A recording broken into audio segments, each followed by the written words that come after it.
I'm in cycle first to you. As you reflect on the events of the last few weeks, how do you see the future of that troubled country? Well, I see the future quite bleak, simply because that now the United States has handed over power to a group which harbored the Al Qaeda for carrying out the 9/11 attacks on the United States. But it's not just handed over power, but also this is the first time that perhaps an extremist group has inherited a large amount of weapons, something like $85 billion worth of weapons, and also possesses now an air force. Of course, it may not be able to operate the air force fully simply because they need technicians and support, and that's not available. But at the same time, they could possibly receive support from some of people in Pakistan to help them in this respect. And that is not very good for a troop which will basically, for a force which is going to establish a theocratic order in Afghanistan and basically opening the way for a number of other similar extremist groups to find a place or, to resettle in Afghanistan. And we already know that, for example, the Khorasan branch of the Islamic State, ISK, has already secured a very strong presence in the country. And the Taliban had promised the United States and its allies that they will not allow the Afghanistan soil to be used for hostile actions against them. But we know that ISK has already carried out at least 2 operations and may continue to do so. And therefore, there may be also conflict between the Taliban and ISK, and there is also the Haqqani network. Yeah. And at the same time, there's going to be a resistance from Panjshir Valley or Panjshir province. So I don't see the future very bright at all. I think it looks very bleak at this point. So picking up on that, Mark Watson, from what Amin said there, the whole premise of going in the first place about rooting out terrorists, unfortunately, that vacuum becomes a reality again, and potentially similar sorts of groups, including Al Qaeda itself, go back into the Taliban-held country. Yeah, that's correct. Amin was absolutely right that the great threat posed now is that ISKP, which is at the extremist end of the extremist spectrum, and if anything thinks the Taliban are a little soft, that they find a foothold in Afghanistan, either because the Taliban are simply acquiescent and just allow them to take it, or because they realise they don't want to take on another fight. They are going to have to deal with resistance from warlords in the north, the Old United Front or the Northern Alliance. They will push back on the Taliban, and they've already had some success and some victories. So the Taliban are going to be confronted not only with all the normal things that any administration has, which is how do we keep the water running, food in the markets, keep the lights on. They're going to be dealing with a very aggressive ISKP element of extremists, plus a Northern Alliance. I think they're going to find, like a lot of revolutionary groups before them, that seizing power is a lot easier than exercising authority. Yeah, that's a really interesting point. And the other question that I'm asking at the moment, I think along with many others around the world, is there going to be any improvement whatsoever, Amin Cycle, when it comes to the treatment of women? We know that there have been thousands of women and children evacuate the last few days.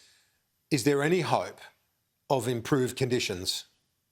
Well, the Taliban at the moment operates at 2 levels. There's a level of the leaders who have become quite worldly. They have traveled and they've seen the outside world and so on. And of course, they are basically putting out the messages that they're going to create an inclusive government and they're going to respect the right of women to work and be educated and so on.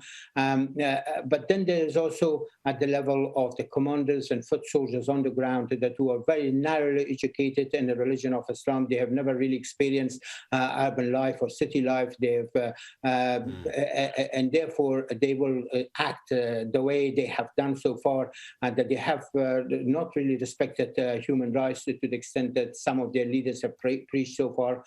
They have turned away women from going to universities. They've already segregated certain schools. They've asked the girls and the boys to sit separately, and they've also not paid much attention to art or culture or anything at all. In fact, they've shot dead a musician who was quite well known from northern Afghanistan. So I think from some of the actions that they've carried out so far, it does not seem that they have changed their ideology or their very extremist disposition. What has really somewhat changed is the tactics on the part of their leaders, because they want international recognition and they want it very badly, but more importantly, they want the international assistance, because they know that they cannot really feed the 37 million population of Afghanistan and provide employment for them unless there is an flux or sufficient income from outside, because 80% of the Afghan national budget was really dependent on outside assistance. And Afghanistan has been a rentier state, and I think is more so right now, but with the unemployment growing very fast and the poverty expanding right across the country, the prices of everything going up. So I think the Taliban and their supporters in Pakistan would like to see international recognition for the Taliban as soon as possible. Mark, one thing that I've been really impressed with is the Australian military veterans, along with some of their Afghan mates, working really hard to try and evacuate many of their former colleagues, family members. Yesterday, I reported this one particular story. 17 members of one family of a cadet at Duntroon was evacuated with the help of some Afghans on the ground in Kabul and Australians, and also some Australians here working around the clock to try and make that happen. Some extraordinary stories amid the 4,000 evacuees. Yeah, wonderful stories, Kieran, of, old-fashioned mateship and the concept of not leaving comrades behind. I think overall the Australian piece of this evacuation was a real success, and I think credit where credit's due. Obviously, the military were outstanding in the way they executed the plan. But the Defence Minister the other day also mentioned civilian agencies like the Department of Home Affairs, the Department of Foreign Affairs, and indeed Australia's own Foreign Intelligence Service, ASIS, who would have been working overtime, I'm sure, to keep the local commander of the evacuation informed, and also the strategic decision makers back here in Canberra. We've now moved to a stage, however, where that's moved on. The last flight has left, and we'll hear more and more of these stories, I'm sure, of people desperately trying to get out loved ones or comrades, but it will get harder and harder and harder as time goes by. In Cycle, how does this episode, the 20 years, affect American prestige internationally, in your view? I think it has made a major dent into America's credibility as a world power. They've not only lost in Iraq and previously in Vietnam, and they had the examples of Vietnam and Iraq and before them, that in both cases, as soon as the Americans withdrew, their government disintegrated, their armed forces disintegrated, and the same has really happened in the case of Afghanistan. The American troops were embedded with the Afghan forces, and they made most of the important decisions, and of course the US air power provided cover for most of their operations. I think once that evaporated, particularly with the closure of the Bagram base north of Kabul, then I think you could have really expected that the Afghan forces, and for that matter even the government, which was very weak anyway and internally very divided and everything else, would have disintegrated. And I think that's something that the Biden administration should have really anticipated, and should have had a contingency plan for evacuation so that those confronting images from Kabul airport would have not emerged. And what has really transpired in Afghanistan is going to really please Beijing, Moscow, Tehran. And of course, it also opens up the road or the way for China. now in alliance with Pakistan